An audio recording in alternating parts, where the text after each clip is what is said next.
טוב, אז הישראמן ממש מעבר לפינה, וקיבלתי משקפיים מחברת קמלו. משקפיים מאוד מאוד מעניינים, אז קודם כל נפתח אותם. קודם כל אפשר לראות שכבר פתחתי אותם, כי הייתי איתם כל השבוע. מה מקבלים איתם? יש לנו את המשקף המדהים הזה, קודם כל הוא יפהפה. יש לנו את הכבל טעינה, כי תכף אני אסביר למה. ויש לנו קייס שהוא רך. אז מה יש לנו במשקפיים האלה שכל כך מיוחד?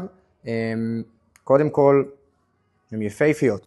אז יש לנו בעצם שני פיצ'רים במשקפיים האלה. האחד הוא שינוי צבע העדשה בצורה פשוטה. פה יש לנו פסים ואנחנו משנים לפי הרצון שלנו.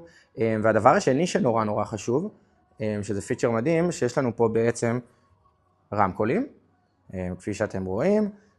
ובעצם יש לי בלוטוס לטלפון, לגרמין, לשעון, לא משנה, לשעון החכם, וככה אנחנו בעצם יכולים לשמוע מוזיקה, והדבר העיקרי והחשוב פה, זה שאנחנו ממש לא מנותקים מהסביבה. אז באמת שומעים ממש ממש טוב, עשיתי ניסיון בחוץ, גם דיברתי בטלפון ולא היה רעשי רוח, גם שמעתי מוזיקה ולא הייתי מנותק מהסביבה בכלל, וזה דבר מדהים, וגם זה לא מציק בשלב המאוחר, שאנחנו שומעים מוזיקה שעה, שעה וחצי, שעתיים בפעילות, זה פשוט מלווה אותך ולא מציק לך, זה פיצ'ר מדהים.